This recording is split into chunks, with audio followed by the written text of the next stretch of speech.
Ubisoft, a company that is known for making bad games. Well, except that one, I guess, and that one, and that one, and that one, and that one too, huh?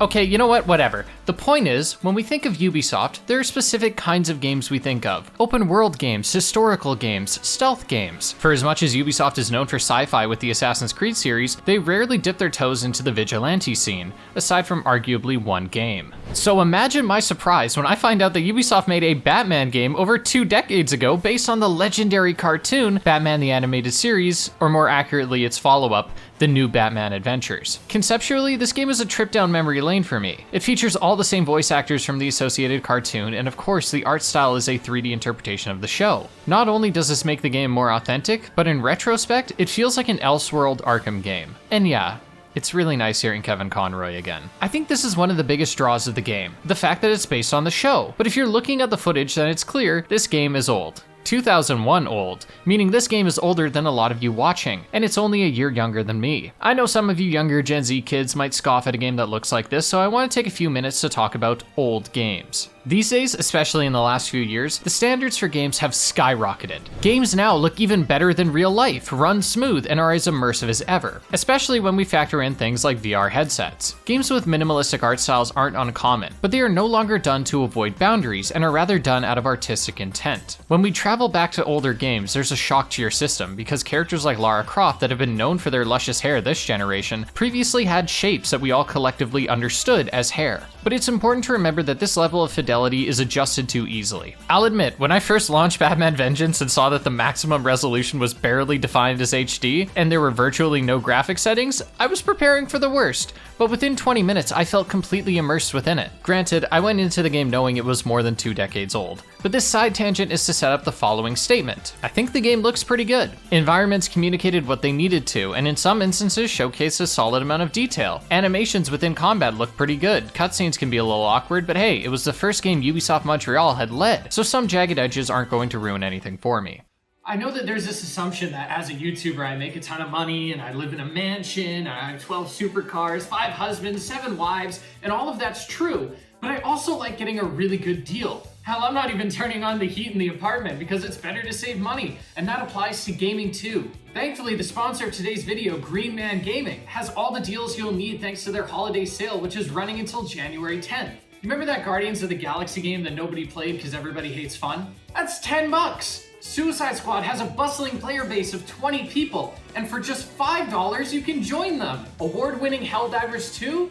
Get it for $10 off. But seriously, what matters to me as a consumer is that GMG works directly with developers, and that means the money you spend goes directly to those developers, unlike some other gray and even black market retailers. I've been using Green Man Gaming for years and I've always had really good experiences with them. And they always have deals going on, even outside of their massive holiday sales. So if you want to look for yourself, then you can click the link in the description or the pinned comment. And who knows, with maybe all the money I save, I can actually justify turning the heat on. So find some good deals, play some good games, and thank you to Green Man Gaming for sponsoring this video. Where the game surprised me was in the score. The music was really good in this game, but there's one song you'll be hearing a lot, and I'll play it for you now.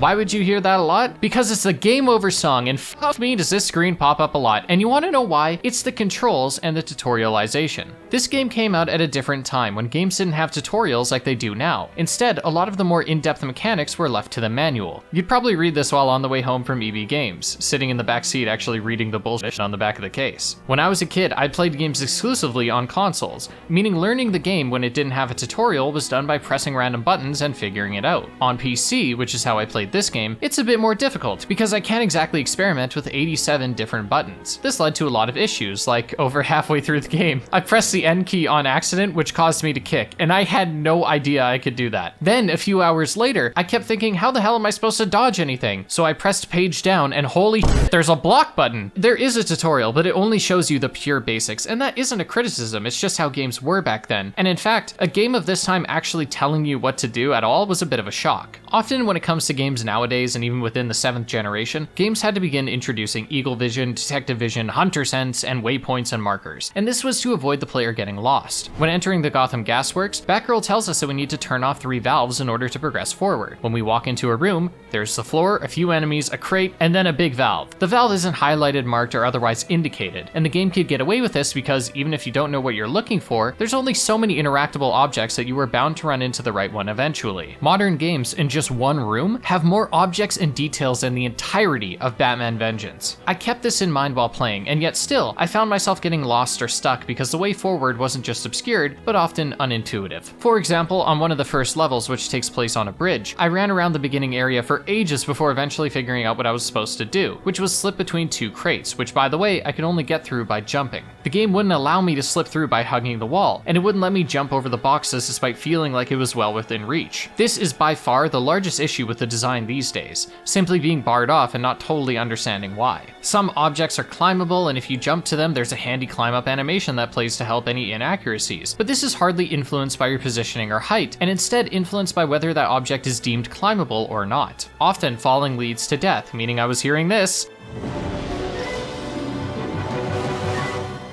a lot while simply figuring out what the bounds of the level were. These issues aren't game ruining, even if I did harp on them a fair bit, but what is, and is likely what is stopping you from playing it these days, is how it runs on PC. So to be fair, you could emulate this game, making it look pretty good, but I wanted to play it natively because it was an option, and if I'm gonna look at the game, I ought to do so in its intended form. Now, I want to preface by saying that I do not expect this game to function on hardware that, at the time, would be 20 years into the future. That would be crazy. I'm just describing my experience here. On PC, the controls were good, though clunky at first. Jump is the end key instead of the spacebar, and the spacebar is what brings you into first person to use your gadgets. Once I got used to it, it made more sense. All of my mobility options, aside from WASD, were all in one cluster, or in the case of my 75% keyboard, in one row, meaning I never had to reach for any of the controls. Unless I was using my mouse to aim, in which case I'd have no use for the buttons on the right side of my keyboard anyways. Unfortunately, this is where the fun stopped, or more accurately, crashed, as it happened frequently to the point where one level, the Gasworks, was unplayable, as it kept crashing halfway through. I solved this problem by downloading a save game with all the levels unlocked and just skipping said Gasworks level, and actually, I had to skip the last level too, as something caused one of the final rooms, a puzzle with a bunch of lasers, to move at a significantly higher speed, making it impossible to complete. If I had to guess, this was something to do with my computer's refresh rate, though lowering said refresh rate didn't seem to fix the problem, and it's not like this game has any current forum posts to help troubleshoot a 3070, so who knows? On the funnier side, I noticed certain vehicles, specifically helicopters, would perform some interesting evasive maneuvers, and it made the fight really difficult to the point where I looked up a walkthrough to see if it was supposed to be that hard, and to my surprise, it was not. I assumed the same problem with the lasers caused this helicopter to go absolutely batshit, wink, and while I was able to make it past the fight, my god was it a hilarious difficulty spike. Speaking of which, I feel like the difficulty ramped up well as the game went on. It wasn't simply how much damage enemies did, it was also how many punches they threw out, the weapons they used, and the trick to taking them down was always different. If an enemy has a gun, hitting them with a batarang will cause them to be disarmed, and some of the harder poison ivy enemies are even outright one-shot with the electric batarang.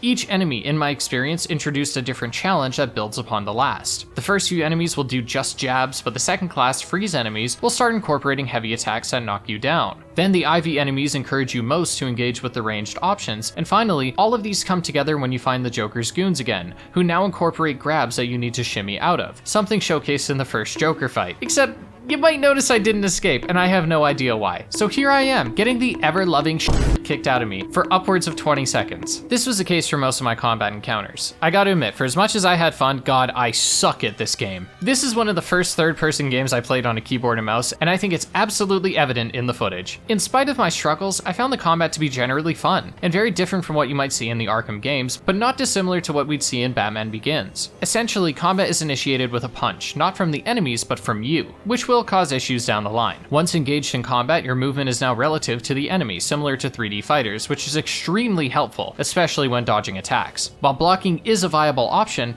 you'll notice that you still lose some health, so being able to take a step back before re-engaging is key. A jab is initiated by pressing the punch button, but if doing so while holding a direction, then you do a heavier attack that closes the distance. Perfect to use when following up from a dodge. Most of the combat is this give and take between punching, blocking, hitting, getting hit, and I'd say it's a tough challenge to get out of a fight without getting hit. By the end of the game, I do think some attacks come out rather fast, but it towed the line well between too fast and not fast enough. Once enemies start blocking more, you'll notice that fights take longer. Attacks can interrupt each other, so if you're doing a more complex combo consisting of punching and kicking, then an enemy can interrupt it extremely fast, and more often, block through the whole thing. This leads to combat being a bit more defensive than I would have liked. Maybe I'm missing something because it's clear I've missed stuff before, but I wasn't able to break an enemy's guard unless my attack happened to connect with them when they drop their guard to initiate their own attack. The biggest issue with combat is when not engaged. Enemies will rush you and their punches can't be avoided well unless initiating combat. However, sometimes enemies can grab you and you break their grip by moving back and forth. Problem is, when you break that grip, you'll be disengaged from combat, which often results in enemies getting free hits in, or God forbid there's a goon with an enemy nearby and then you'll be lit up instantly. In interviews, Ubisoft Montreal had stated that they didn't want brute force to be what players choose, which is reflected because enemies shooting you the moment you disengage could be avoided by throwing batarangs at them first. In fact, I think a game-saving quality of life feature is that enemies will not shoot you if you are in melee combat. This was helpful when an enemy rushed me, allowing me to take on one at a time. To further immersion, you need to handcuff enemies when they're down or they'll get back up. The team expressed their intentions with the game, wanting it to not be focused entirely on combat but on story, exploration, and puzzles too. This is reflected in the final product well, especially the puzzles, for as admittedly sparse as they were. Due to hardware limitations, these puzzles were finding keys to lock doors,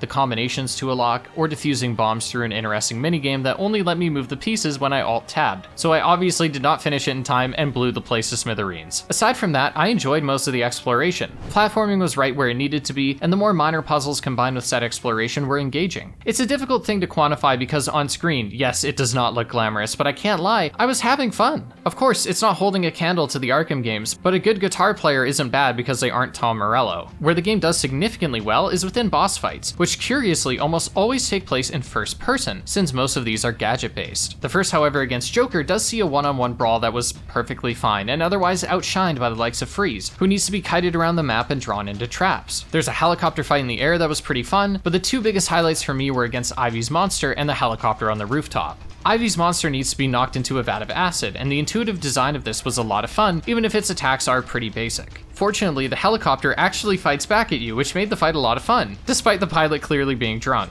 The penultimate fight against the big clown, whose name is unknown, was one of the more interesting, as it sees us quickly reacting to what socket is going to fire a missile before throwing a batarang at said missile. There were a lot of explosions, attacks, and it felt like a solid test of skill, though I imagine this fight would have been brutal on controller. These fights were always a solid, big way to end off a level, and said levels were really good. I want to get this first praise out of the way because it's often what stops me from playing older games, and that's checkpoints. You know, last year I tried to replay GTA 4 and was having so much fun, and then, after doing a mission for 10 minutes, I got unlucky and died, and was sent back to the very beginning of the mission, a majority of which was just driving around. And I literally could not continue because I was so annoyed. It makes no sense for a game to see that I failed a challenge, and in order to punish me, makes me redo the 5 challenges I already bested before allowing me to take another crack at it. Batman Vengeance does not do this. The checkpoint system, in my opinion, is really well done, and I was never frustrated at how far back I was sent because it usually wasn't too far. These checkpoints are especially tighter in areas where there are pits that lead to instant death. With that side tangent over, let's talk about the actual level design. The game consists of a few episodes trying to structurally imitate a season of the show. It works well as the individual plots are engaging, featuring a cast of familiar villains, and the overarching plot kept me guessing. Each level is relatively short, some being completed in just a few minutes, but always saw you doing something interesting, saving a hostage, running from police, chasing down a car in the Batmobile, and these sections, despite being so short, had as much depth as everything else, which helps not just replayability, but the feel of the game overall. I never got to a fight or a section where I thought, this is padding or otherwise underdeveloped. With that in mind, the game won't take longer than 3 hours, but as always, if it's a good 3 hours, then I don't mind. The diversity in environments was appreciated as much as the diversity in enemies. Sure, much of them fight the same, but when they look this different, it still feels rather new. One level sees you having to dress up as a civilian to infiltrate a warehouse, not unlike our time as Matches Malone in the recent Arkham Shadow. Of course, much of this takes place within the story that was a bit more dramatic and complex than I was expecting. It's completely original and begins with the Joker's death, where the player and Batman believe there's something bigger happening. Batman then gets word that Mr. Freeze is terrorizing the city, doing so because a scientist made a promotional video mocking Freeze, promoting a drug for cryogenically frozen people, and once defeated, he discovers that Poison Ivy has created a new line of monsters, which once stopped leads to the Joker's goon stealing a blimp. Once getting to the bottom of things, the Joker, who shocker, isn't dead, reveals that he used Promethium to make a stronger Joker toxin, capable of burning down Gotham, which was mass-produced by Poison Ivy. This reveal was executed well enough, but I'll admit that the story wasn't revolutionary. It was enough to keep me entertained, and I think that for a game this old, that's a solid achievement. The most significant feeling when I finally finished this game was that I was wrong. When I covered Batman Begins on the channel, I had called it the father of Arkham, because there were a lot of ideas within that game that I felt were better developed and expanded upon in the Arkham series. Funny enough, nobody mentioned Vengeance to me, and I had no idea it existed. But after playing it, I almost feel like this game has so much of that Arkham energy, most in part to its cast. But as I continue replaying these older Batman titles, I find myself feeling like, while the Arkham series is a pioneer, it's not the first game to properly adapt the skill set and general aesthetics of Batman well. It was simply the first to do it at a level greater than anything else on the market. I realized something similar when discussing the older Spider-Man games, which is that, for some reason on the internet, the older games get a bad rep. Yes, this game isn't beating Arkham Asylum, and I understand the idea that, in comparison and given our current standards, these games aren't great, but I think once you move past that, move past the idea that this needs to be a masterpiece, you'll find a lot to love. I can't believe how much I loved these games as a kid, and yet by the time I got older, I'd heard so many people talking about how bad a lot of Batman games were, that I just assumed that anything that didn't have the Arkham subtitle was automatically mediocre. What makes Batman Vengeance in particular interesting is that some of its ideas would be incorporated in Ubisoft's next projects. During that same interview with IGN, Reed Schneider, senior producer for the game, had hinted that their next project would be something entirely new. And if I have my timelines right, the next major game Ubisoft Montreal would work on is Splinter Cell. And I can't help but wonder if the subtle stealth mechanics in this game, like hugging walls and avoiding sight, were Splinter Cell mechanics in their infancy. Also, I didn't mention it, but there is stealth in this game, but you'll likely never use it. Enemies spot you extremely fast, and that's fine because the game never really asks you to use stealth outside of avoiding security lasers and spotlights, and I was only able to initiate a stealth takedown once, and it was by accidentally jumping behind an enemy. Considering how tight stealth would eventually be in Splinter Cell, who knows, maybe the beginnings of that were present here. A final note to end this video on is, yeah, the game is pretty hard to get these days. Yes, I know eBay is an option, but let's be real, this shit is 23 years old, you're just gonna emulate it anyways. With that in mind, if you have the means to play the game, assuming it won't break the bank, I think it's a great idea to give this game a shot. Even if you don't enjoy it as much as I did, then you'd at least gain a new appreciation for the games to come after. Speaking of the games to come after, what if I told you that Ubisoft made another Batman game 2 years later called Batman Rise of Sin Tzu? It improved on a lot of the ideas here, though some might say it isn't as varied gameplay-wise as a lot of it is combat. And if you want me to cover that game, let me know. But for now, I think I'm gonna keep replaying older superhero games because often, they're not as bad as everyone says they are. And maybe that's true for today's releases too.